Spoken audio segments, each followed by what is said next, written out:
ராயபுரம் சட்டமன்ற தொகுதியில் திமுக வேட்பாளர் சுபேர்கான் வேட்புமனு தாக்கல் செய்தார். சென்னை ராயபுரம் சட்டமன்ற தொகுதியில் திமுக சார்பில் போட்டியிடும் சுபேர்கான் ராயபுரம் மண்டல அலுவலகத்தில் உள்ள தேர்தல் நடத்தும் அலுவலர் பன்னீர்செல்வத்திடம் வேட்புமனு தாக்கல் செய்தார். அவருடன் வடசென்னை நாடாளுமன்ற உறுப்பினர் கலாநிதி வீராசாமி மற்றும் தற்போதைய ராயபுரம் சட்டமன்ற உறுப்பினர் ஐட்ரீம்ஸ் மூர்த்தி உள்ளிட்ட திமுக நிர்வாகிகள் இருந்தனர். அதனைத் தொடர்ந்து செய்தியாளர்களை சந்தித்த திமுக வேட்பாளர் சுபேர்கான், ராயபுரத்தை பொறுத்தவரை இந்த தொகுதியில்தான் போட்டியிட வேண்டும் என முதலமைச்சர் ஸ்டாலின் ஆணையிட்டு வேட்பாளராக அறிவித்தார் என்று தெரிவித்தார். மேலும் 20 ஆண்டுகளாக சட்டமன்ற உறுப்பினராக இருந்த ஜெயக்குமார் தொகுதி மக்களுக்கு எதுவுமே செய்யவில்லை என்றும் குற்றம் சாட்டினார்.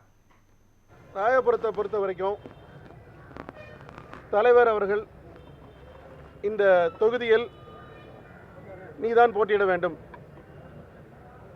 நான் தான் உனக்காக நிற்கிறேன் என்று அவர்தான் என்னை இங்கே போட்டியிடுவதற்காக ஆணையிட்டு இங்கே வேட்பாளராக அறிவித்திருக்கின்றார்கள். இந்த ராயபுரம் தொகுதி மக்களுக்காக பல அரிய திட்டங்களை கொடுத்தவர் தலைவர் அவர்கள்.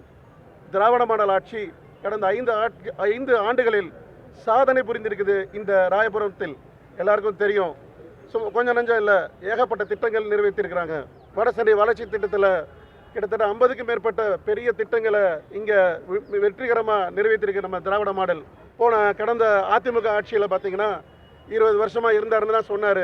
20 வருஷமாக அவர் எதுவுமே செய்யலை. இன்றைக்கி நான் சொல்கிறேன், அவர் என்ன பண்ணார்? அவர் ஒன்றுமே பண்ணல. திராவிட மாடல் ஆட்சி வந்ததுக்கப்புறம் தான் எல்லாமே நடந்தது இந்த ராயபுரத்துக்கு. ராயபுரம் அடுத்த லெவல் முன்னேற்றத்துக்கு கண்டிப்பாக கொண்டு சேர்ப்பது திருப்பி வரக்கூடிய திராவிட மாடல் 2.0 தான். அதில் எந்த மாற்று கருத்து இல்லை.